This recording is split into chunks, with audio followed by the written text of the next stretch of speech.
So, Richard and Sage, feel free to... I can't believe I wrote this. So, Richard and Sage, feel free to interrupt me as often as you deem necessary. Oh! That's what my script says. Fucking on! Warning, this podcast contains violence, sexuality, gore, and other horrible and disturbing things. Listener discretion is advised. Also, the hosts of this venture are ignorant dipshits, so please do not take anything they say as fact. And enjoy the show. Now, are you sitting comfortably? Good. Then we'll begin. Today we had 15 homicides and 63 violent crimes, as if that's the way it's supposed to be. It is our basic human right to be forgot. A second plane now has crashed into the other tower of the World Trade Center. Putting chemicals in the water that turn the friggin' frogs gay. The defendant shall be incarcerated for the rest of her natural life with no possibility of parole. You are not machines. You are not cattle. You are men. We were somewhere around Barstow, on the edge of the desert, when the drugs began to take hold.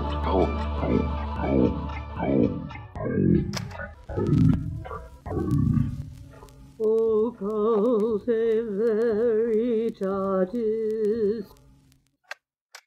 Hello, occultists, and welcome back to Occultae Veritatis podcast. My name is Leon Filger, along with... Sage Murray. Ood Gallifrey. Richard Bigley. The Soundboard Demon. Bambi. Isis. On June 18th, 1981, the F-117 Nighthawk took its first flight, ushering in the era of stealth aircraft technology. Since then, the United States, Russia, and China have introduced several examples of stealth aircraft.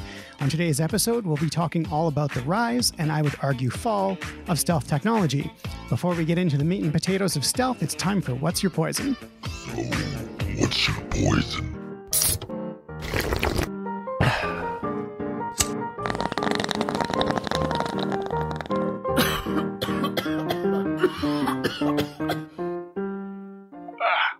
Tasting the Malort. So on today's What's Your Poison, you can crack them open here. So this is S. Pellegrino Essenza, dark Morello cherry and pomegranate carbonated natural mineral water. 0 calories per can. It's delicious. Somebody left a lollipop to sit inside a glass of water for a bit? It does not work well with the Malort from the couple episodes It back. Doesn't really work well with anything. I'm sorry, guys. I smelled it and I was like, oh, that's nicer than I was expecting it to be. And then I tasted it and I didn't taste anything. Yeah. I like it. It's I'm gentle. not drinking both of them. It is cool. It is refreshing. Yeah, I will consume it because it is a cold beverage and I am warmer than I want to be. I'm also less hydrated than I would like to be, so I too will also consume this. It's hot in the studio. Like wildly unremarkable. This is a Nissan Sentra. I don't know, I really like it. I might go buy it.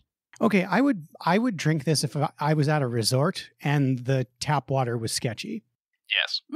That's what I'll rate it. Better than sketchy tap water at a resort. It's basically just flavored carbonated water. It's like someone waved a dark cherry and or pomegranate at some carbonated water. See, I don't really get like the pomegranate flavor out of there. I get the dark cherry and it just overpowers the pomegranate. You don't get a lot of flavor from the aroma. I don't get it. I don't get the sparkling water thing. Why do you want to make your water harder to drink? It's just like speed bumps on the way to my... I don't get it. It went to kindergarten with a pomegranate? I mean, it's water. It's going to hydrate me. My cells need this, but... I'll finish the can, I suppose, like 2 out of 10, I guess? I don't know if I've mentioned, but I keep drinking the Malort. You should mix them and see what's Stop. It did not work. Does it work? No. Oh. It's bad. Jeez, just stop that. Okay, seeing no further ratings. My rating agrees completely with Leon, so... Appreciate that. Okay, here's the episode. We're out in the middle of the Mojave Desert. This is ground zero for stealth. You can see behind me is the antenna farm. You notice we use different size antennas. Each size represents a different frequency band. The energy is transmitted through the antenna and propagates downrange. This energy is both a time-varying electric and magnetic field such that when it strikes the object, it's reflected back toward the antennas. We collect the energy and measure just how stealthy we've been able to make that object that we're measuring. Every operational stealth aircraft that's in service today was developed right here in this very facility. What a radar does is it sends out a beam of electromagnetic energy. If there's an object in that beam, that object scatters energy back to the radar, and the radar can detect that. If we make that object look smaller and smaller and smaller to the radar, to the point where he can't detect it, then we've done our job.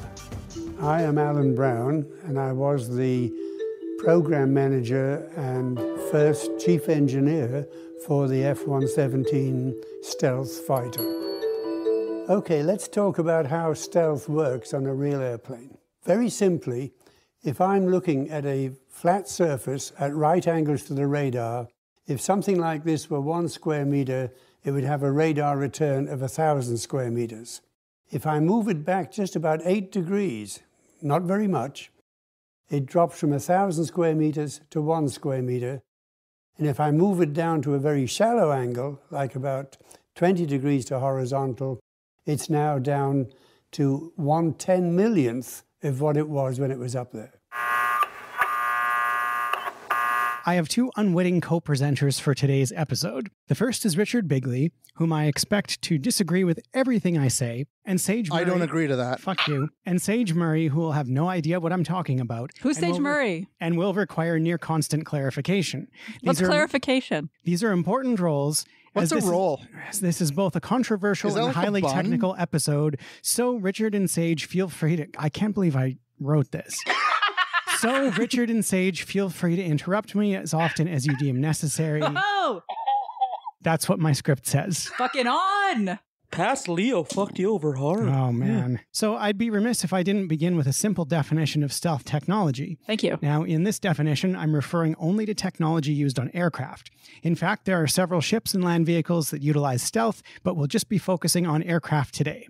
Stealth, as a vague generality, is a collection of hardware, software, engine, and airframe design that is intended to make an aircraft difficult to detect using radar, infrared, visual, and other means. There was a stealth business on 8th Street at some point. Oh, I remember that, eh? And it was like, it's like Stealth Industries or something, but it's like the brightest fucking sign in the city. Like, yeah. It was a marketing company. Yeah, and it was on Circle Drive for a while too. It was on Circle Drive, and then it was on like 8th Street or something, and it was the brightest sign in the city. I'm like, that's not really stealth, guys. Stealth media, web design. There you go. So traditionally, stealth has been used to decrease an aircraft's radar cross-section, making it appear as small as possible to enemy radar on the ground and by aircraft. What's a radar cross-section? I'll get into that. Okay. Radio something. I didn't fucking ask you. Okay, fine. Fuck off. I'm being mean now. I've given Leon, you a just green invited light. them to just be belligerent. I know, It's wild. Fucking idiot. And it's like the third episode of the day, so everyone's half cut now, and I'm the only sober person in the room. Okay, so I began the episode with Lockheed's F-117 Nighthawk, and to it I shall return. The Nighthawk is a product of Lockheed's clandestine Skunk Works division, throwback to episode 12. Yeah, that was a minute ago. Yeah. It was a single-seat, twin-engine surface attack aircraft and the first aircraft in history to be designed around stealth technology. The Nighthawk was revolutionary when it entered service in 1983. Not that many could appreciate that, as the plane was kept secret from the public for 5 years.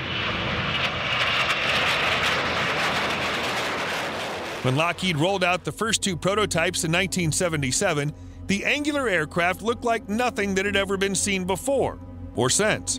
Thus, the F-117, alone among stealth aircraft, is distinguished by its faceted, two-dimensional design.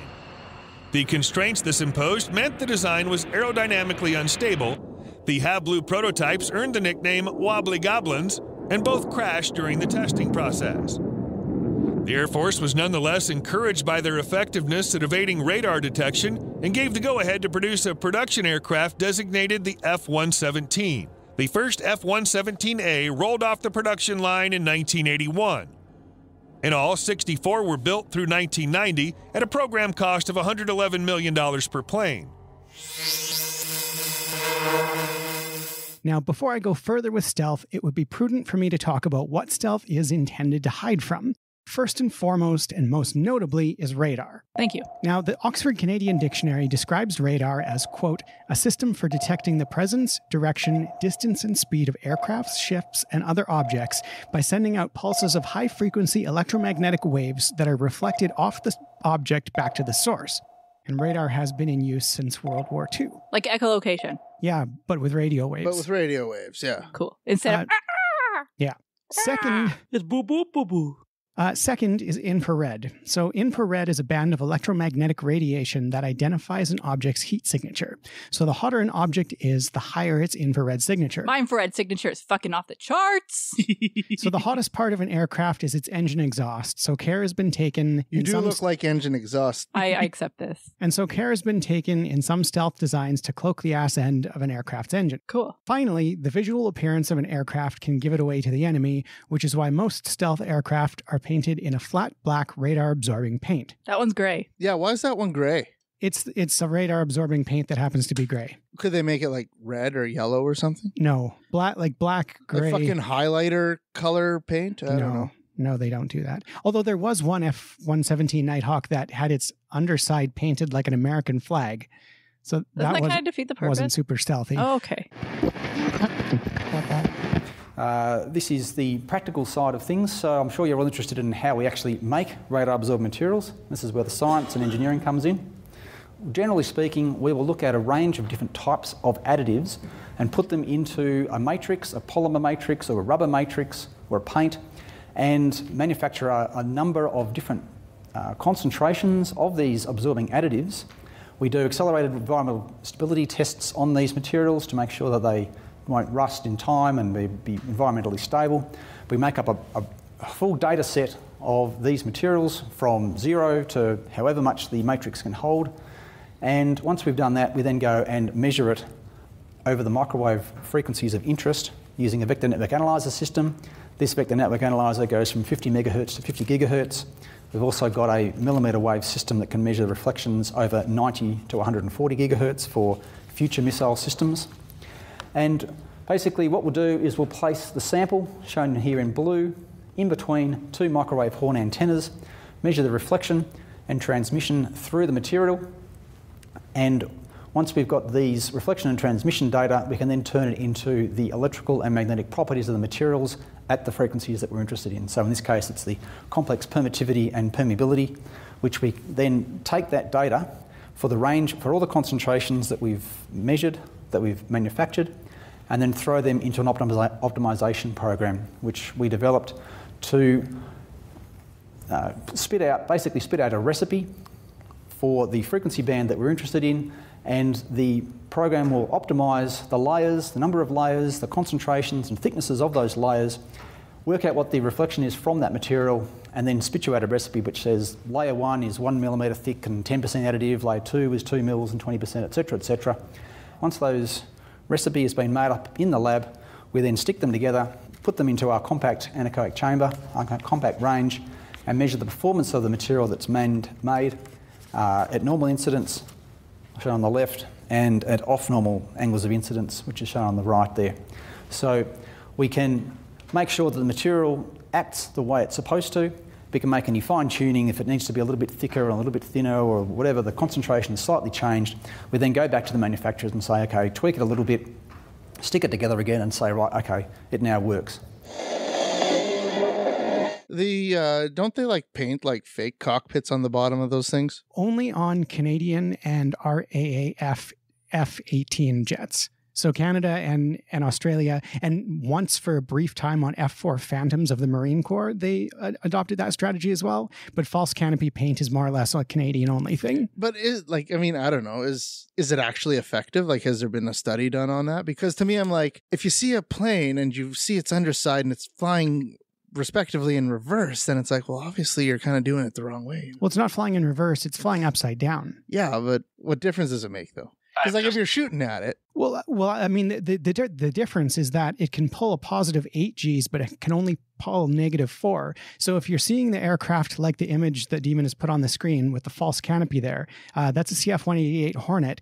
It could pull away from you at 8 Gs, but could only pull towards you at 4 Gs in that configuration. So based on the appearance of the false cockpit, that's going to tell you how maneuverable it's going to be relative to your position. I see. Okay. No, okay, I don't see. What is the negative and the pull to, like, Is it going to be able to dive or is it going to be able to pull up? Okay. I was like, do planes reverse? I've never heard of a reversing plane. They can dive real good, but they can't go up as fast. Okay. So if you make someone think the bottom is the top, then they'll go, oh, that can't pull up at me, and then it dives at you. Okay. Is that right? It can dive faster than it can pull up? No, it pulls up much faster. That's what I was expecting. It pulls up really quickly, but it can't. Yeah, positive 5Gs or negative 4Gs. Okay, thank you. Positive 8Gs or negative 4Gs. Also, as far as going backwards, that aircraft that just popped up on the screen again, the F-22 Raptor, can in fact fly backwards in certain configurations. Yeah, What the heck? I'll fucking get to it. It's because it's got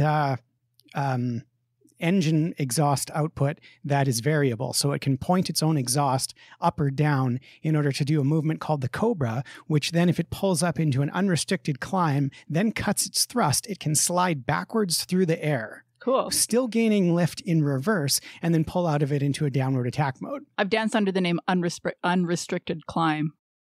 Righto, so back to the Nighthawk. Yes. The YF-117A, which was the Nighthawk's test version, first flew at Groom Lake, Nevada, a.k.a. Area 51, throwback to episode 18. Oh, that was another long ago one. Yeah, the aircraft was shrouded in secrecy until it was unveiled to the public in 1988. In total, 64 F-117s were built. Now, the F prefix is a bit of a misnomer, as the aircraft functioned exclusively in the ground attack role. It saw extensive use in the Persian Gulf War of 1991, as well as in the former Yugoslavia, where one was shot down by a surface-to-air missile in 1999. The aircraft was retired in 2008, primarily because of the introduction of the also stealthy, but way the fuck better, F-22 Raptor, which holds the distinction of being my favorite fighter jet. What does the F mean? Fighter. Fighter, okay. So the F-117 should have technically been named the A-117, A for attack, but they wanted to attract more pilots to it by calling it F, because no one wants to fly an attack aircraft when they could fly a fighter aircraft. What's the difference? So by calling it an F-117, these fighter jocks would say, oh, it's a fighter jet, I want to learn how to fly that. Whereas things that are designated A, like the A-10 Thunderbolt, people are like, oh, it's just an attack aircraft, it's subsonic, no one wants to fly. Yeah, fighter jets fight other jets, and attack craft fight things on the ground. Yeah, so like as an F designation, you're prepared to go into dogfights with other aircraft, whereas in an attack, you're only in a ground attack role. Okay. Where fighter jets would have to fly above you in a supporting role to keep you safe from what would otherwise be deadly dogfights. So while not formally acknowledged by the United States Air Force, several Nighthawks continue to fly as trainers. In 1964, a Soviet mathematician published a formula that basically stated that an object's radar cross-section was a function of its edge configuration and not its size. And the Nighthawk ran with this formula and used an airframe design that was all radar deflecting rather than reflecting edges. The Nighthawk's design was wildly aerodynamically unstable and required a good deal of computer power to keep it from crashing. Now, the B-2 Spirit stealth bomber, which I'll touch on in a bit, also used an aerodynamically unstable design. Is B for bomb? Yes, for bomber. Yeah. So does that mean that they made themselves less aerodynamic in order to trick the radar? That's exactly what they did. So the Nighthawk was born out of the Vietnam War, where increasingly sophisticated Soviet surface-to-air installations were shooting down heavy bombers. And the U.S. needed a way to deliver precision munitions on enemy targets without being shot down in the process. So in 1974, an ultra-secret program, codename Have Blue, was established, which led to Lockheed developing the F-117. The original design was nicknamed the Hopeless Diamond because it looked like a diamond and was pretty fucking ugly. Now, to evade budget constraints and to remain ultra-secret, Lockheed borrowed the engines of a T-38 Talon trainer. What's T stand for? Trainer. Okay, thank you. The fly-by-wire systems of an F-16 Fighting Falcon, the landing gear of an A-10 Thunderbolt, and the environmental systems of a C-130 Hercules cargo plane. Cargo. Got it. So the result of this patchwork approach was a stealth aircraft that came in under the $35 million budget and in record time. It's a Frankenplane. It's a Frankenplane. The fuck is that thing? That's the F-117 Nighthawk. Gross. I hate it. But it's cool because it's got like all sorts of fly-by-wire shit. I think I can't remember what the number you said it was. Is it the B-21 Spirit? Or just the B-2? B-2 Spirit? B-2 Spirit. And is a really weird, it's a really weird looking plane. It has no vertical... No vertical surfaces at all to reflect radar. Oh, it's got a weird face. Yeah. I like it. It looks cool. So the decision to move toward full production was made in 1978 under a skunkworks contract called Senior Trend. A computer called Echo was designed, which allowed the unstable Nighthawk to fly.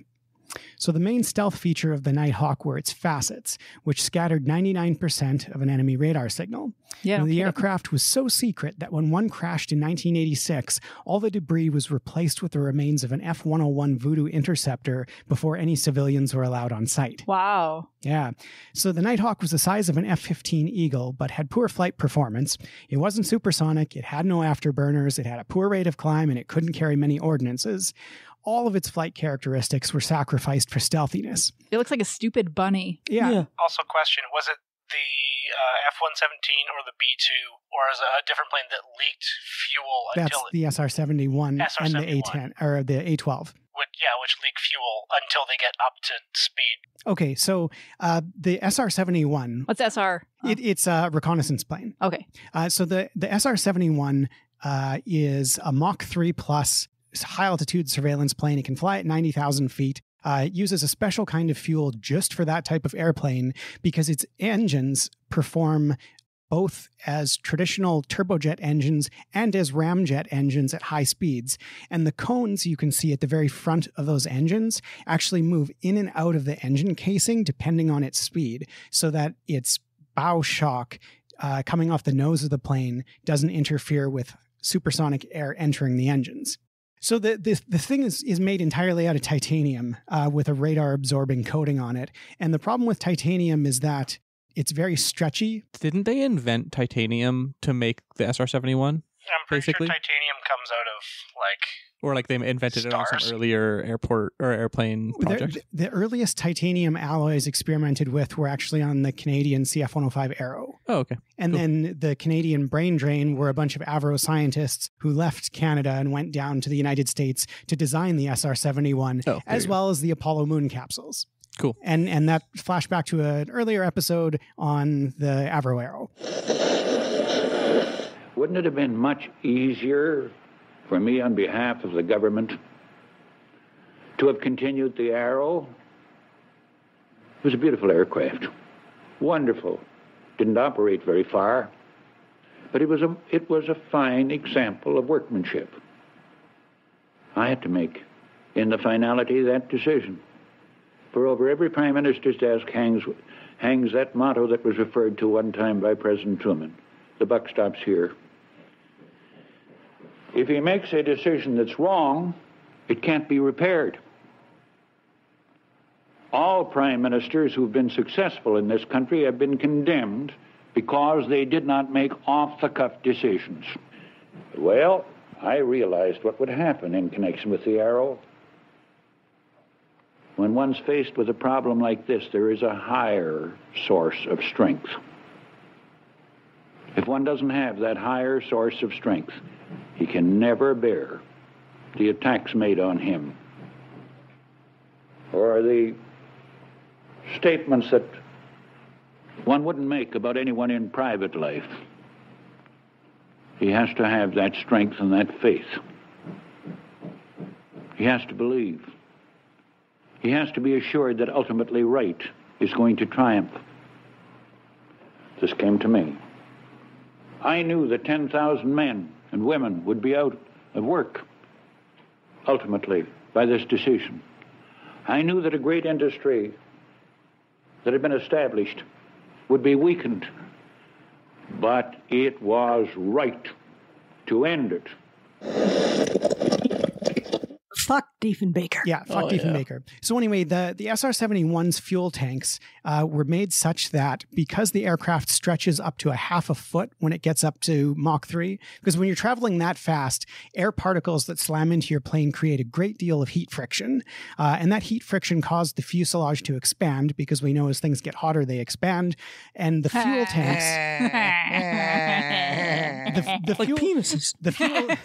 the fuel tanks were self-sealing, but they would only seal when the aircraft got hot enough. So when it was cold and on the ground, there were gaps in the joints of the fuel tank, which resulted in it leaking fuel at a fairly high rate of speed, such that when it took off and got up to altitude, it immediately had to meet up with a tanker that held its specific blend of jet fuel in order to refuel. Otherwise, it wouldn't have any range at all, because by the time it got to altitude, its tanks were empty. So that's the story of the SR-71. I like that plane. Story of my life. I like the SR-71. I wish it was a little bit better in regard to the things. I hate that one. I wish it was a punk band. Okay, so back to the F-117 Nighthawk. The Nighthawk looks like a chubby boomerang with rabbit ears on the back. It's so stupid. It's pretty stupid. It's like a pyramid on top of a boomerang with rabbit ears. It has a weird face. Yeah. So yeah, all of its flight characteristics were sacrificed for stealthiness, and to this end, it has a radar cross-section of 1 square centimeter, which is pretty fucking small. Now compare this to the F-15, which has the radar cross-section of Boeing 737. That's a big one. So just to clarify, if you were to look on the radar for this thing, its footprint on the radar would be less than 1 centimeter. That's what you're saying? It's about a quarter the size of a dragonfly. Jesus Christ. Yeah. The F-117 also had inefficient, non-circular tailpipes that maximized the mixing of exhaust gas with cool air to minimize its infrared signature. So that's enough about the Nighthawk. I hate the Nighthawk. I'm surprised it works that well to reduce its size that much. I was thinking maybe the stealth technology would reduce it a little bit, but that's extreme. Yeah. Well, look at it right now. How many of its facets are facing you directly? So imagine that each facet on that plane was a mirror. When you're looking at it from this angle, how many mirrors would you be able to see yourself in? Oh, none. And the answer is 0. Okay. So if you're shooting radar at this thing and it's bouncing off these facets, the radar is being scattered away from it because there are no faces that are facing the front of it. I see. That's all fly-by-wire too, right? Oh, yeah. Yeah. And a big thing about this one, right, is they were making all those sacrifices to the performance and everything to see, like, how stealthy can we go? Not because this was ever a craft that was intended to be like the best and only ever stealth craft. It was like you were going to use all this to apply to future aircraft, which is what it was very much a technology demonstrator, yeah, for sure. So in the First World War, the Luftwaffe experimented with using transparent coverings on the wings of the Fokker 3 monoplane and the Albatross C-1 biplane, but the covering ended up sucking ass because it reflected sunlight much, much more heavily than it would have if it wasn't transparent. Oh, yeah. Shit. Yeah, so this was the world's first attempt at stealth technology. Now, the F-22 Raptor was the first true stealth fighter. It was also the first 5th-generation fighter. So other 5th-generation fighters include the F-35 Lightning II, Russia's Sukhoi 57, and China's Chengdu J-20. China also has a new stealth prototype called the Shenyang FC-31, and in addition to fixed-wing aircraft, NATO employs the Eurocopter Tiger, which employs stealth technology. So that's a stealth helicopter. What does fixed wing mean? Does that mean like the entire wing can be adjusted on some? No, it's the opposite. It doesn't move. Like pretty much every aircraft is fixed wing. Okay. It's basically like not a helicopter. Is basically what that means. Like even an airplane that could be like the ones that are stored on like aircraft carriers that the wings fold up like are fixed wing craft because you fix them into place before they take off and everything. Yeah, there's variable swept wings, like the F-14 Tomcat, Grumman F-14 Tomcat. Carrier had swept wings. I hate that. Also, I put up a picture of the Boeing MV-22 VTOL, which is the thing where it has 2 big propellers that then go forward once they're in the air. It's a vertical takeoff and landing. And this aircraft is replacing the Sea King as Marine One, which is the president's personal helicopter. I hate that thing so much. And no one asked what NATO stood for, which I'm disappointed, Sage. North Atlantic. It's the North Atlantic Treaty Organization. It's because I knew what it was. We knew that. Everyone knows about NATO these days. So the F-22 was created to replace the venerable F-15 Eagle air superiority fighter. The USAF, the United States Air Force, originally envisioned ordering 750 F-22s. In the end, budget cutbacks meant that only 125 Raptors were built, which is far too few to replace the existing 1,198 Eagles. So the F-22 first flew in 1997 and entered service in 2005. And it was built to counter threats from the increasingly complex Soviet air defense systems, as well as the proliferation of the Sukhoi Su-27 flanker and the Begoyan MiG-29 Fulcrum class of air superiority fighter aircraft. Reagan's reaction to the crisis strengthened U.S. conviction that stealth would now be the prime requirement for America's new fighter. Some senior people in the Pentagon looked at the stealth requirements and decided they were inadequate, and they radically changed them.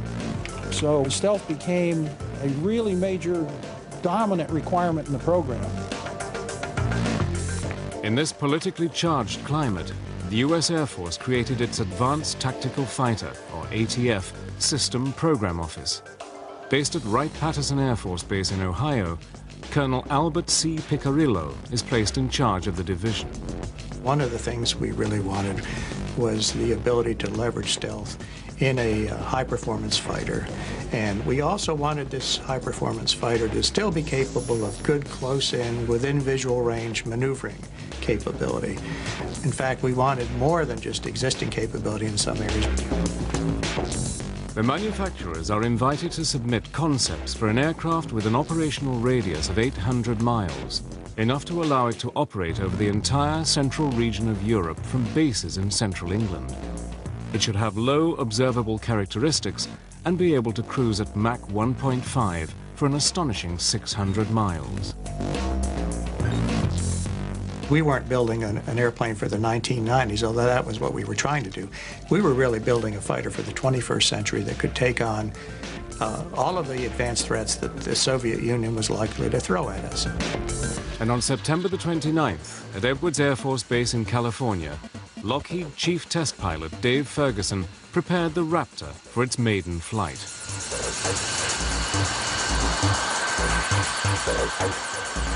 I pulled on the runway and looked down the runway. It was just a feeling of really relief and that we're going to do it.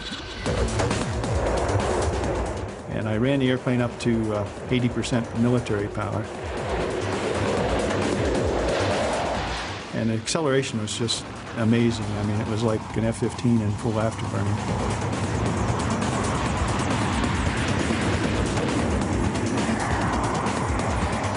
And I felt the only thing in this airplane that's ever flown before was me. And I think in the back of my mind I was saying, please fly, when I pulled the nose up, and it just lifted off.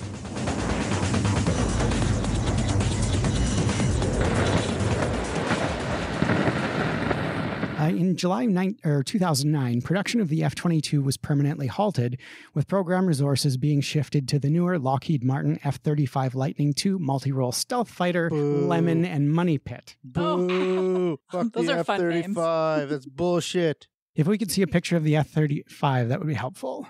I hate that too. Ugly. It looks like a slug shark. Oh, it's gonna crash. Okay, so the F-35 has three main variants. The conventional takeoff and landing, or CTOL, F-35A used by the Air Force, the short takeoff and vertical landing, or STOVL, F-35B used by the Marines, and the carrier-based CV Cato Bar F-35C used by the Navy. Now, I hate the F-35. Enough, get it off the screen. We don't need to It has see a stupid-looking butt. Yeah, It's stupid. It's got a stupid butt. It's got a little hot pocket body. Oh, I hate There it. we go. Ah, beautiful. The F-35 is a multi-role fighter that doesn't perform any of its roles particularly well. It'll eventually replace the A-10 Thunderbolt II ground attack aircraft, the F-16 Fighting Falcon fighter, and the F-A-18 Hornet and Super Hornet. It is less effective than the aircraft it replaces, and its only benefit over them is its stealth technology. Now, I shall return to the F-35 in a bit, but first let's talk about stealth bombers. Yeah. So the Northrop Grumman B-2 Spirit is simply known as the stealth bomber. The Spirit is a highly unstable flying wing design and requires a good deal of computer power to keep it from crashing.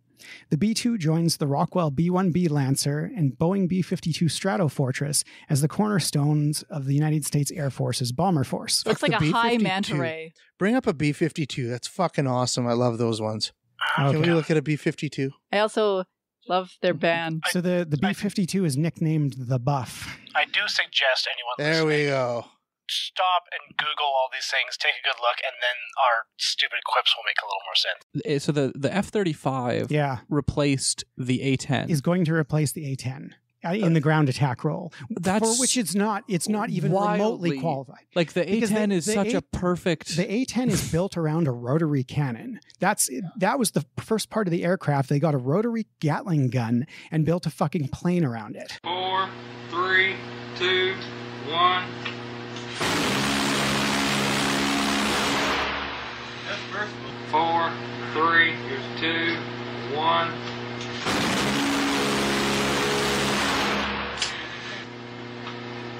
Four, 3, 2, 1.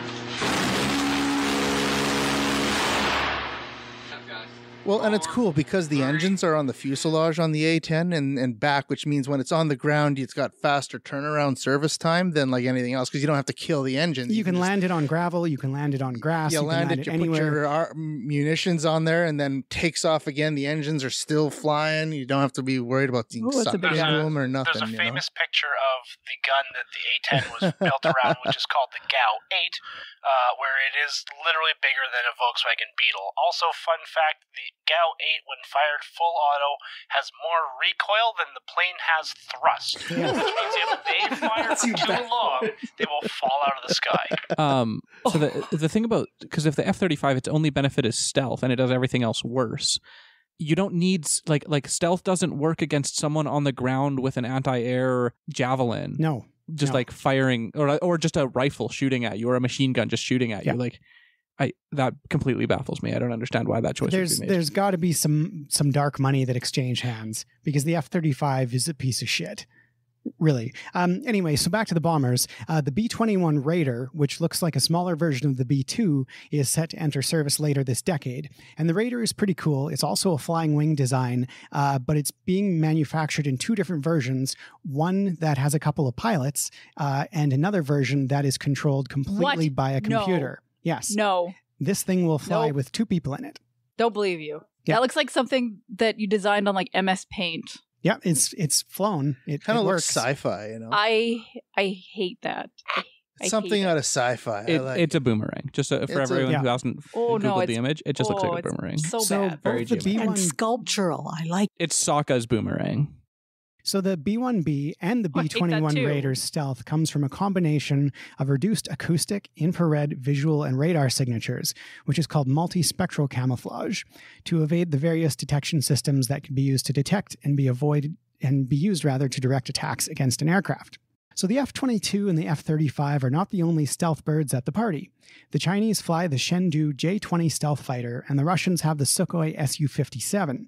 Not a whole lot is known about these aircraft, as their development was very secret, and we're just waiting for them to defect, which is generally how we find out about Chinese and Russian aircraft. Is they'll fly usually to Guam, they'll be ordered out of the cockpit at rifle point, and then the United States has flying versions of these other nations' stealth fighters. The J-20 looks really nice. That one? That one looks like a sad manta with a Nelly Band-Aid. This is a J-20. That's the J-20. Oh, the Chengdu J-20. That one's a little bit. I don't like big daddy wings at the back and little baby wings at the front. I don't mind the winglets. I don't Those mind are the Delta shape. canard wings. It's like a nice dress, like a nice A-line dress. So while we're at it, can we see the Sukhoi 57? I'm not sorry. Was it the one that looked like a sad manta ray? This is the most Googling I've done for this show. There we go. That is the Sukhoi 57. What the fuck is that? It's pretty cool. I love the digital looking paint scheme on that one. Yeah, it ripped off the Canadian CAD-PAT technology pretty hard on that one. Anyway, the British Royal Air Force is working on a stealth design called the Eurofighter Tempest, which will be a replacement for the currently serving non-stealth Eurofighter Typhoon. Oh. So back to the F-35. When the program was first announced, Canada signed on as an industrial partner. The 1997 deal meant that we would supply some of the aircraft's components, and in exchange would be given a small discount on the final production aircraft. Now, so far, this scam of an agreement has cost us $712 million US, and we've yet to see a single aircraft. Who negotiated that? It was under Harper. That's what I figured. Yeah. So one of the F-35's more significant problems is that it can only tolerate supersonic speeds at high altitudes for short bursts before it sustains lasting structural damage and the loss of stealth capabilities. What the fuck's the point? During high speeds, the jet's stealth coating, which makes it invisible to radar, is known to bubble, and there are currently no plans to correct this problem. Oh, good. Yeah, so if it goes too fast, its skin falls off. We're fucking buying these things. And this is the supersonic jet? Yeah. That's supposed to go fast? Yeah. Fun fact, humans are the same way. If you go too fast, their skin also falls off. And Canada recently agreed to this F-35 thing again, like the actual purchases. I'm getting there. Oh, okay. I'm getting there. So the F-35 only has a 69% capability rating, which is well short of the industry standard 80%. Spikes in air pressure inside the cockpit caused pilots to have excruciating ear and sinus pain, forcing 2 Air Force pilots to abort test missions, according to United States Department of Defense report. That sounds really excellent. The pilots were using earlier versions of the F-35 and experienced barotrauma, or ear injuries related to changes in air pressure, causing a loss of in-flight situational awareness with effects lasting for months. So the guy's flying, and he's in such pain that he doesn't even know where he's at or what he's doing. Their eardrums. Doesn't know what he's doing, where he is, what's going on. Yeah. Because what pilots don't need is the ability to tell up or down. Exactly. Yeah. So unlike the F-22 Raptor, the F-35 does not have the ability to supercruise and requires the use of gas-guzzling afterburner on its Pratt & Whitney F-135 turbofan engine in order to maintain supersonic speeds. Is supercruise like when you just go really fast for a while? So the supercruise is the ability of an aircraft to travel faster than Mach 1 without using its afterburner. Okay. And what an afterburner is essentially a rocket section that's attached to the ass end of a jet engine. Like the NOS on that stupid Fast and whatever. Not really. No, okay. Not like that. Like so a jet engine breathes air. Okay. It still uses the same suck, squeeze, bang, blow story that an internal combustion engine uses. So on a jet engine, the suck is a turbine blade at the front. The squeeze is a compressor blade. The bang is the combustion chamber, and the blow is the turbine at the back. And by adding afterburner, it sprays fuel directly into the exhaust pipe, causing it to explode like a rocket, and that gives it extra thrust, usually by 13 to 20%. The problem with afterburner is that it guzzles gas like crazy because you're just setting fuel on fire and throwing it out the window. Right. So the Raptor doesn't need an afterburner in order to go faster than Mach 1, so that's called supercruise.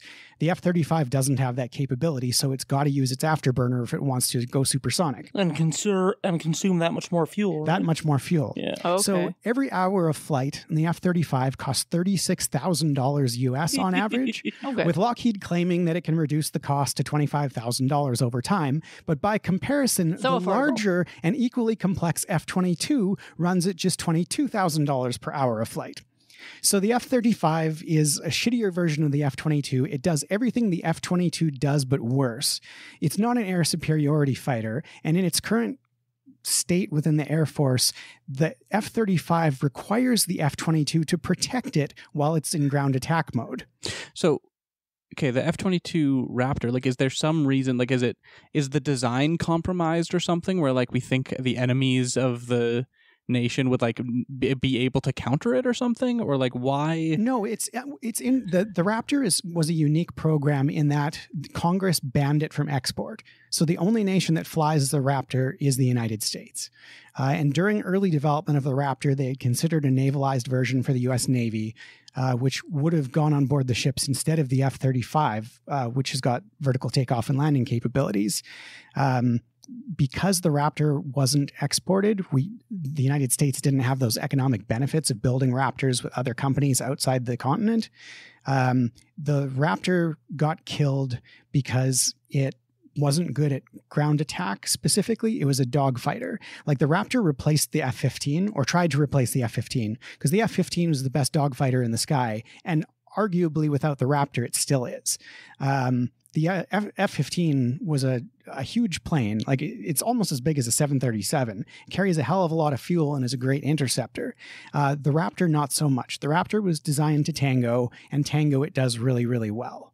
But because it was being built at the same time that the F-35 was starting, we had just done away with the F-117. And so there wasn't really that niche market for an air superiority fighter at the time, because the F-15 was still doing the job, and the F-35 was going to do the job plus all the other jobs the F-35 was supposed to do. Yeah. Like if the F-35 delivered on its promises, that would be a different question. It would be a very different question, but it very clearly not. The F-35 was born of an exceptionally dumb kind of piece of Air Force PR spin. The mission of the airplane was to be half of what the Air Force called the high-low mix. It was supposed to be one super expensive, supposedly super capable fighter, the F-22, and then a cheaper fighter of which you were supposed to be able to buy a lot that would do everything else. That was beyond air-to-air, and that was the F-35. That whole high-low mix idea was an Air Force PR concoction to make up an excuse. This was actually from the 70s. Can you believe this? It shows you how long dumb ideas persist. You've called the F-35 a turkey. Absolutely. It is a turkey. It's inherently a terrible airplane because it's an airplane built for a dumb idea. As soon as you go to design a multi-mission airplane, you're sunk. As soon as you try to make the airplane do close support, air-to-air, deep interdiction bombing, and to carry a whole long laundry list of technologies as long as my arm, you're sunk. You'll never get a good airplane out of that. You'll get a kludge, that will fail, time and time again. And even worse, it's a 3-service airplane, which means now you have 3 bureaucracies squabbling over the specifications. You have the Air Force, the Marines, and the Navy, and each of them wants something totally different. And then you have the pretense that somehow you can fold all this into one airframe and make it work for 3 different services. What's happened is you've compromised the airplane horribly for 3 different missions, and you've compromised it even worse for 3 different services. So just as an example, the Marines have this, mindless passion now, recently, for vertical takeoff airplanes, ever since they got the British Harrier. Well, that makes the airplane very fat because you have to have a lift fan in the center of the airplane to blow air vertically, to make it take off vertically or land vertically.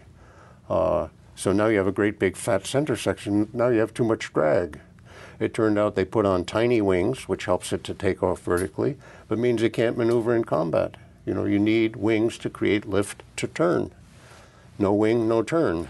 And so the airplane is astonishingly unmaneuverable, because it has to carry 108 pounds of airplane per square foot of wing.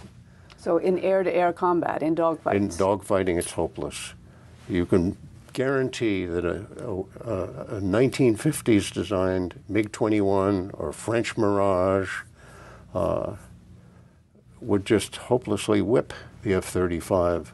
So if the F-35 is not a fine combat plane, what about as support for troops, air support? That's the most laughable of all, because to support troops, you have to be able to get in close, to maneuver, to find really difficult to find camouflage targets. You have to be able to turn at quite slow speed. You have to carry a large gun, say like the A-10.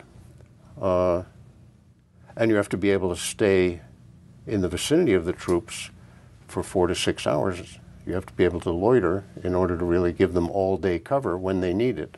And this the is hopelessly impossible with the F-35. Why? The F-35 uses far too much gas. It's lucky if it can hang around for an hour or an hour and a half at most.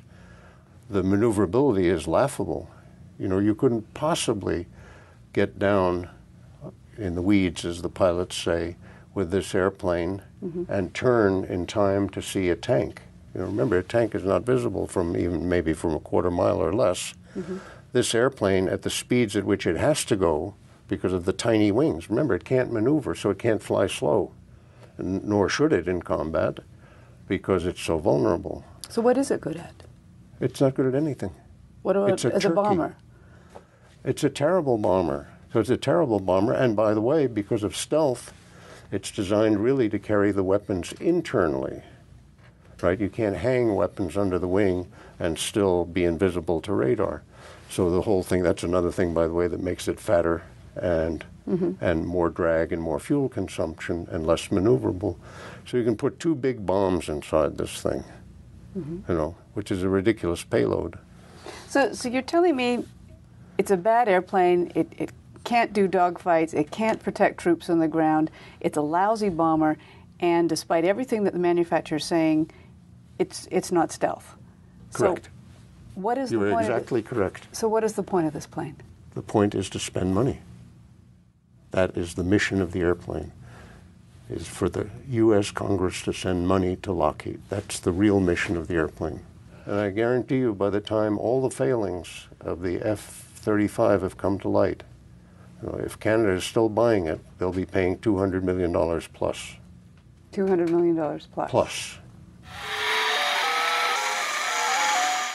So other countries duped into purchasing the F-35 include Belgium, Finland, Japan, Poland, South Korea, the UK, Italy, the Netherlands, Australia, Denmark, Norway, Turkey, Israel, Singapore, and Canada.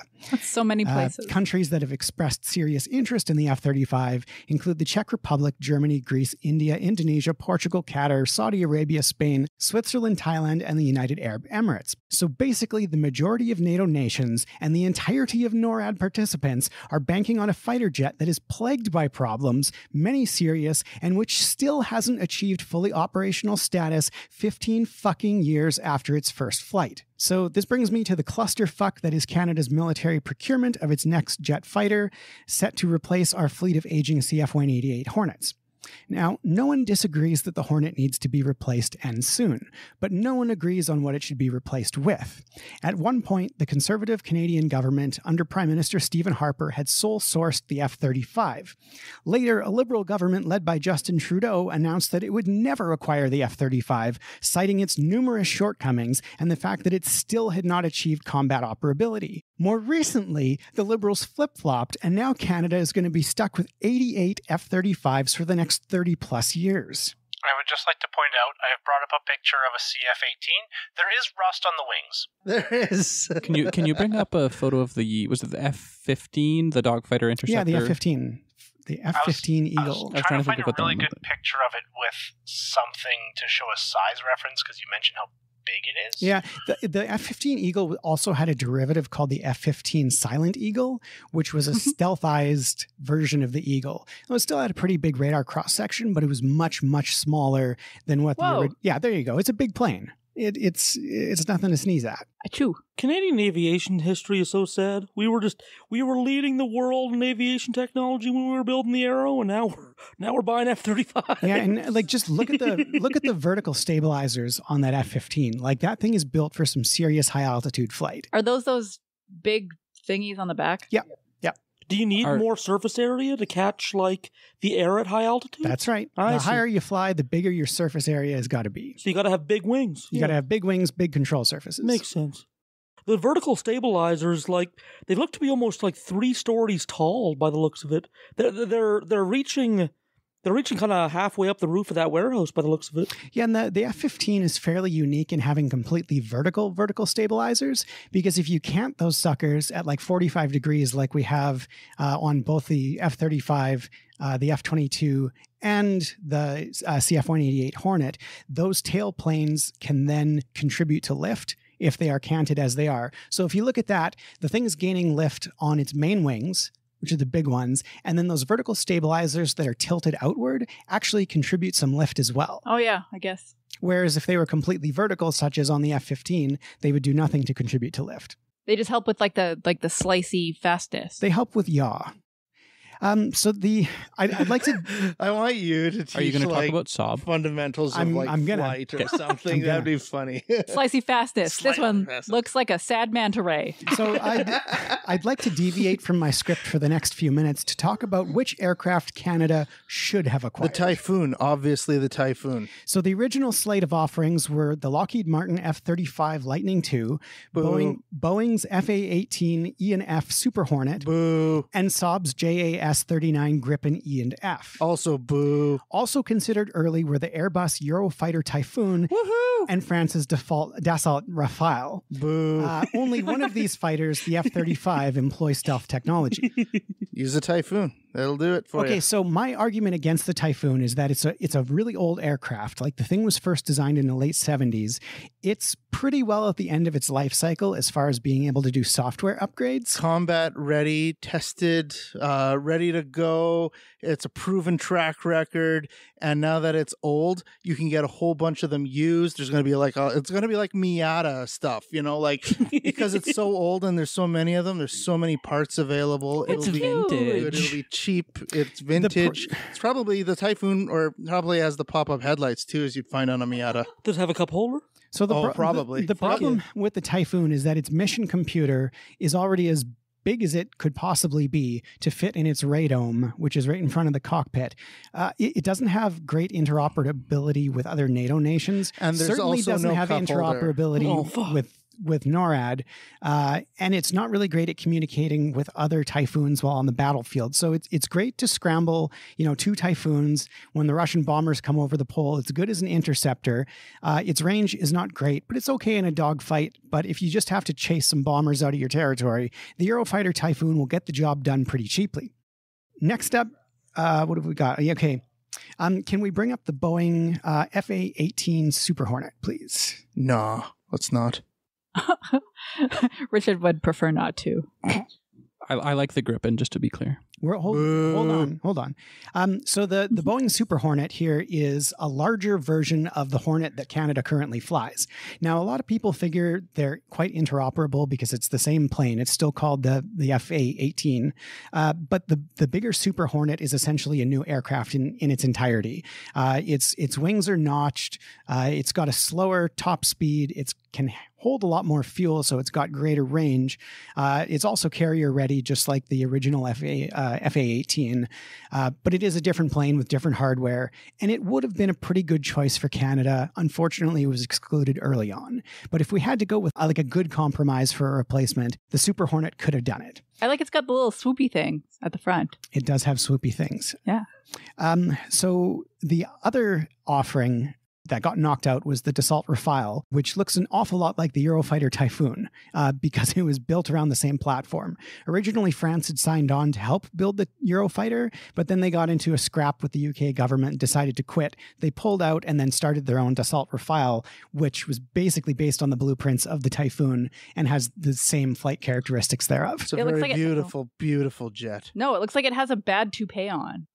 Why did you take that back? You leave the Typhoon That's alone. all I can see. It missed a hair when it was shaven. Yeah, So that. that little thing extending out, is that the aerial refueling probe? Refueling. It's penis. So now I would like you to bring up Saab's JAS-39 Gripen E. I didn't ask to see its probe. It just showed me. I picked the Saab because I've flown in Saab planes. Okay, so this is the Gripen E. It looks pointy. I like it. The Gripen E is a really good choice for Canada because it's able to land on unprepared airstrips. Like you can land it on gravel. It still works when it's cold out, unlike the F-35 that can't operate in Canada's Arctic. What? Wait, whoa, back up. Come on. And they've done cold weather testing on the Gripen in Iqaluit in the middle of winter. The F-35 wasn't able to do it. How do you land 16 tons of high-tech at 180 knots on an ice-covered runway? And how do you make sure all the systems are good to go if there should be an alert, regardless of weather at any time year-round? Now, let's head north. To be more precise, the place we're going to is close to the Arctic Circle, which brings us to the same latitude as the middle of Alaska or the east coast of the Kola Peninsula in Russia, just to give you some reference. And yeah, it does get chilly here. Minus 30 degrees Celsius, which means about minus 22 degrees Fahrenheit, is a fairly common temperature wintertime, but it can occasionally be even colder. To start with, all planes, military as well as commercial ones, don't like ice. To pick up ice means the flying ability will be affected, and if it really comes to it, a plane could potentially crash. And also, worth mentioning early on, is that picking up ice is something that could happen not only during winter time and colder climates, but all the year around, given high altitudes and cloud conditions. If you have ever started your car in extreme cold, you've probably noticed how the battery really has to work to start the engine. Fuel and oil become thicker and everything is just a pain basically. Pretty much the same goes for a fighter jet. The APU, or Auxiliary Power Unit, is just like on other types of planes, the first thing to check. Can it start after a long night in the cold? Another vital part of the Gripen system is on the inside of the plane, and by that we are referring to software, and more precisely the programs used for monitoring outside factors such as temperature and humidity. A long series of startup and safety checks are performed on this stage to make sure that all sensors are showing reasonable metrics. Furthermore, tests are carried out for trying all valves and hydraulic cylinders. In this case, the main metric is speed and how fast each component moves, depending on the outside temperature. So, there you have it, a glimpse of how the Gripen fighter system is put through cold climate testing, a necessary and vital step in order to call itself an Arctic fighter. Another cool thing about the Gripen is that it has got the fastest turnaround time of any fighter jet on the market. This motherfucker can have wheels down and 20 minutes later can have wheels up with a full load of fuel and ordnance from an unprepared airfield. No other fighter jet in the competition could offer that. And this sucker can land basically on any piece of straight road that's 1.3 kilometers long anywhere in Canada and throughout our Arctic, as well as anywhere else in the world we might operate. The key to operational effect is to get fighters airborne when needed. That's why Gripen is designed to make sure that availability is maximized at all times. Gripen can operate from a road strip of only 16 by 800 meters. This means the fighter can be deployed from extremely short or battle-damaged runways, taxiways, small civil airfields, or even highways. Gripen has been designed for minimum turnaround time. For example, an air-to-air combat setup, including refueling and rearming, is done in less than 10 minutes. Using only one technician and 5 conscript mechanics, equipped with efficient and smart tools and equipment. All Gripen equipment for maintenance and turnaround at squadron level are deployable for operations at temporary air bases. The equipment needed fits in a single standard 20-foot container.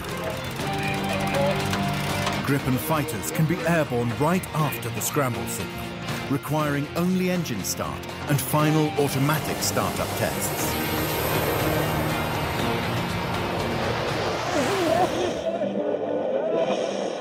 It has got 10 hard points on it to hold all sorts of munitions, including drop tanks. So it's got an added fuel load. It's got better range than the Typhoon. It's got better range than the F-35. Its onboard cannon is almost as good as that of the F-35. The Gripen has got the interoperability that is similar to the F-35. It works well with all NATO aircraft because it shares a flight computer with most of them.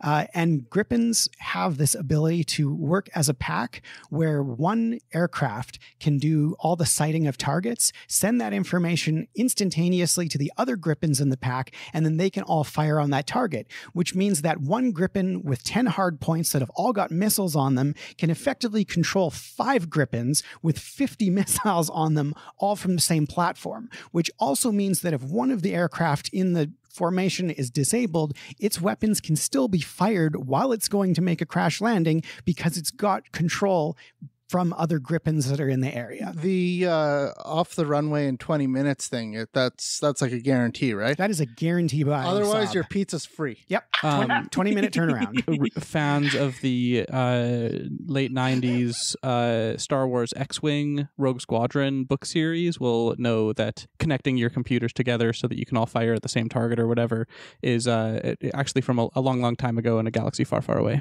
Yeah. So hard points are like those little pew-pew things with the... A hard point is any place where you can hang munitions. Either like the Gripen, you can see it's got 2 hard points on the wingtips. Yeah. And then the rest of its hard points are underneath the wing, and it's got 2 underneath its body. It's kind of like more reinforcement. Oh, okay. Those are hard points on an A-10 Warthog. Oh, okay. So the F-35 has got an internal weapons bay because it needs to maintain stealth. So it's got a little door in the underside, and you can cram a couple of missiles up inside. The F-35 also has got external hard points, but when you put missiles on the outside of it, those missiles are not stealth, and so the aircraft loses its stealth ability if you try to put more munitions on it. If the F-35 wanted to be as highly armored as the Saab JAS Gripen, it would lose all of its stealth capabilities. So the point of it being stealthy is moot because it has to use hard points that kill its stealth if it's going to compete with the Gripen. That's my opinion of the Gripen. I think Canada really fucked up by going with the F-35. The F-35 is plagued by problems. Its skin and components are corroding far faster than they should be. It's not going to be able to fly as long. It's more expensive than they said it would be. Like I said earlier, its skin is falling off when it goes too fast. It can't operate in Canada's Arctic. It is the wrong plane for us. The Gripen was the right one, and Procurement Canada fucked up. Can we also just make a note to like supply chain? In the case of the F-35, we would be procuring it from manufacturers in the States. In the States, whereas for the Saab, we would be manufacturing them ourselves at home in Mirabel, Quebec. What the fuck? And also that, like this one, the 35 one, looks like it would be soft and squishy.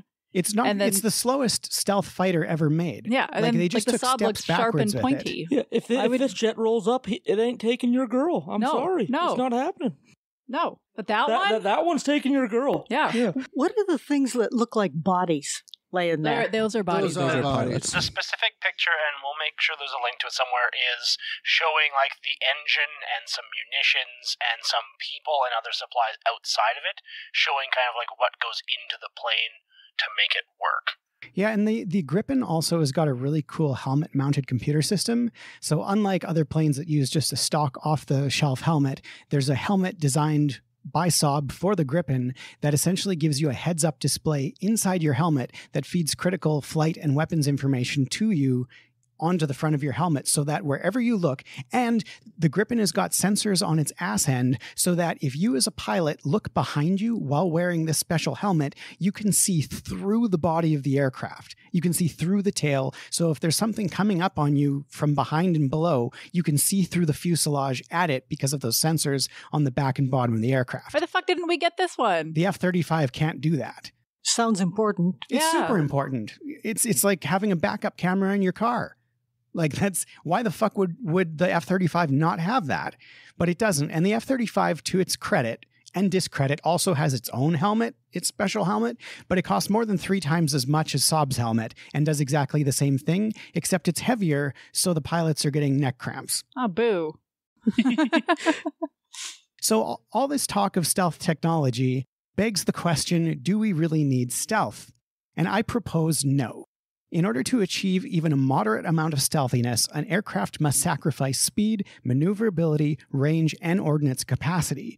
And with the ability of newer aircraft and air-to-air missiles to effectively see beyond the horizon, the need for stealth is moot. What do the rest of you think? I think like stealth makes sense for like planes like an SR-71, reconnaissance planes that are going to not be intended to carry armament, go really, really fast, inspire lots of people to really like a cool-looking aircraft that has interesting and funny stories about it. But I think we've seen a lot of instances, unless you have like literally active cloaking, which we don't, obviously, like stealth in combat situations just does not seem to be the most important thing. Go faster and be better, hit harder, and then be gone before they can respond. Yeah, and I mean, if you're flying a stealth aircraft, you lose stealth as soon as your bomb bay doors open. So if you are flying at a target getting ready to drop ordnance, you lose that stealth while you're literally right over the target, which is exactly when you want to not stop being stealthy. It's Mumbai now. Not Bombay. I said Bombay. It's Mumbai now. I caught it. Well, why don't they just paint the bottom of the aircraft blue then? So when they look up at the sky, you don't see the aircraft. See, that's the solution, you know? That's how you fix it. Yeah, blue with clouds. Learn about stealth from Great White Sharks. There we go. Yeah, just paint it blue so that anybody looking up doesn't see it because it looks like the rest of the sky. Totally with you, bud. I'm a big fan of the Grip, and I think we should have gone with it. I think we should still go with it, and I mean, the issue hasn't been settled yet because we're still technically in negotiations with Lockheed over the F-35. So if the negotiations don't go well, particularly for domestic industrial reasons, like the Gripen is going to be built in Canada if it's going to be built for us. Mm-hmm. Like it's going to be put together at Mirabel Airport north of Montreal. The F-35 is an American plane. So in conclusion, F-35 bad, Gripen good. That concludes my episode. If you'd like to disagree with me on anything, please email feedback@ovpod.ca. For Occultae Veritatis podcast, I am Leon Filger along with Ben Murray. Ood Gallifrey. Richard Bigley. The soundboard demon who likes a grippin. Bambi, who likes the grippin. Boo. Isis, who likes the grippin. Boo. I sent a commercial to the chat. You should put it up on there and we can talk about it. I don't know. That's the Saab Viggen. That's an older fighter. Yeah, but it's a cool commercial. Okay. Fuck, man. Get with the program. All right. Good night. Love you. Bye. We spent a lot of this episode talking about the higher-up technologies of aviation, but for our palate cleanser, we're going to go back to our roots. This song was top of the charts in 1903 when the Wright brothers took off at Kitty Hawk, starting the age of aviation. This is Arthur Collins and his song, Any Rags. Enjoy, and see you in the after show.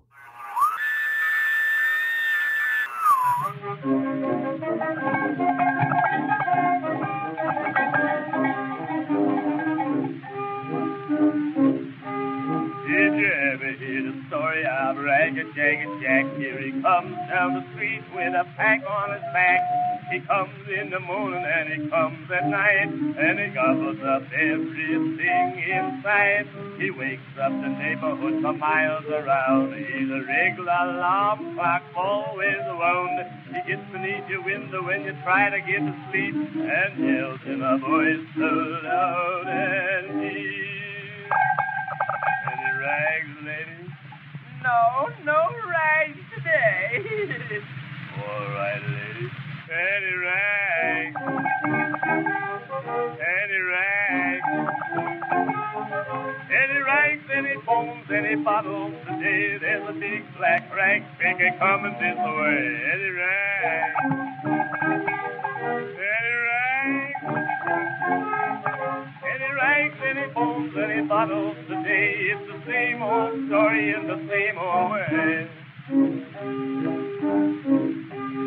If you happen for to leave a thing out all night, you get up in the morning and it's gone from your sight. You'll know that Ragged Jack has been that way. He's a very bad omen, people say. He stole all his furniture, he stole his wife. If he steal from his friends, he'd steal your life. He never gets molested as he daily walks about, but things disappear when he is out. Bottles today, lady? Do you give trading stamps with your bottles? No, lady. Well, you get out of here, you big black rascal, you. All right, lady. Any rags? Any rags? Any rags, any bones, any bottles today? There's a big black rag picker coming this way. Any rags?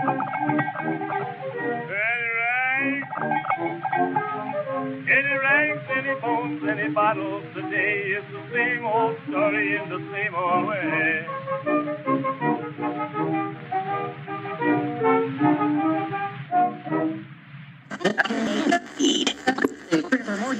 An update to our QAnon episodes. This one is a rough one. Igor Lannis was a 53-year-old man from Michigan.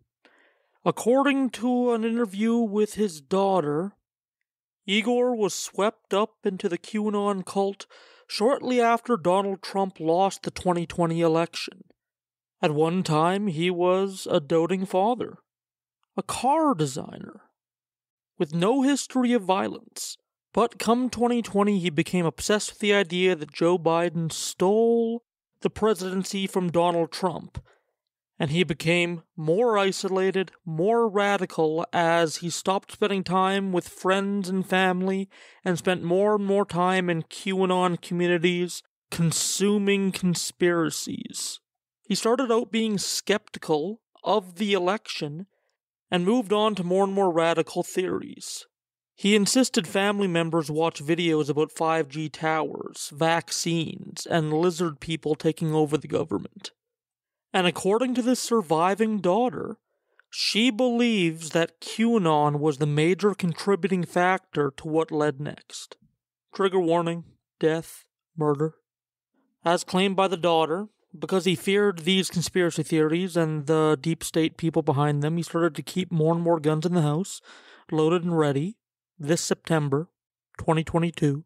Igor, according to his daughter, snapped, shooting his wife, his dog, and a 25-year-old daughter. Not the one that's in the interviews, but another daughter. He then died in a shoot-off with the police. The wife died, the dog died, he died, and the 25-year-old daughter, who was shot seriously in the back, was able to crawl to safety and call 911 to survive. In shock, the 21-year-old daughter, finding out that her mom, dad, dog are dead and that her 25-year-old sister is injured in the hospital, went on Reddit to post, blaming QAnon for her dad murdering her family. Quote, "Yep, the internet ruined him. Growing up, my parents were extremely loving and happy people. I always had a special bond with both my parents. In 2020, after Trump lost, my dad started going down the Q rabbit hole. He kept reading conspiracy theories about the stolen election, Trump, and vaccines, etc. He always said he wanted to keep us safe and healthy. It kept getting worse, and he verbally snapped at us a few times. Nothing physical, though. He never got physical with anybody. At around 4 a.m. on September 11th, he had an argument with my mother, and he decided to take our guns and shoot her, my dog, and my sister. My mother succumbed to her wounds, and my sister is in the hospital right now. My dad also fired back at the cops, and they killed him. I'm shocked, and I don't even know what to say. Fuck you, QAnon. I hope the FBI tightens its grip on you, and that your lackeys rot in prison in hell for poisoning so many people." This is where the tragedy happened. Rebecca Lannis, who lived here with her mom, her dad, and her sister, tells me she doesn't think she can ever come back here. It was like I was in a movie or a nightmare or something. Like, how could this happen to me? Rebecca Lannis says her grandmother called her Sunday morning, asking if she was in the hospital. Unaware of the tragedy that unfolded at her home in Walled Lake, Rebecca found that question to be strange and says she was at a friend's sleepover. She soon learned her sister, Rachel, had been shot and critically injured, and her mother had been shot and killed by her father. I had a really close bond with my mom, and I just can't believe that she's not here. The Oakland County Sheriff says when officers responded to the home, 52-year-old Igor Lannis opened fire on them. A Walled Lake police officer and an Oakland County deputy returned fire, killing Lannis. The sheriff's department says Lannis had also killed the family dog. Rebecca says her father had never been physically violent, but his behavior started spiraling about 2 years ago. He became a different person after 2020 when Trump lost. She says he started getting more agitated at normal things, and that he often found a way to bring up conspiracy theories about the vaccine, 5G, and electromagnetic fields. Rebecca also says her father turned to extremism, like QAnon, a political conspiracy theory and political movement centered around baseless claims that former President Trump was fighting enemies within a so-called deep state and a sex trafficking ring run by satanic cannibals. Online extremism, QAnon, right-wing extremism. She says this tragedy is a warning for people to pay attention to their loved ones who may need help. I think that people need to focus more on radicalization, QAnon, and if they have relatives with guns who are like this, you need to get them help, and they need to get checked in a mental institution, even if you think they're not dangerous. Late this afternoon, the Oakland County Sheriff's Department did report that 25-year-old Rachel's condition has been upgraded from critical to stable after surgery. According to the police, the investigation is still ongoing to confirm his exact motives, but the 21-year-old daughter makes it very clear she blames QAnon for this. And it's not an isolated incident. There are a lot of right-wing terrorists who join right-wing communities, are radicalized, and will occasionally do violence. It seems to happen again and again. Government agencies, and the public in general, start to take right-wing extremists a little more seriously, because it seems like we keep on missing opportunities to intervene before violence happens. Yeah, so we can't have a happy little plane episode without dipping it a bit down in the after show, eh? That's alright. Hope you enjoyed. And I'll see you next week for some hopefully Halloween-related interesting bullshit. Thanks for listening.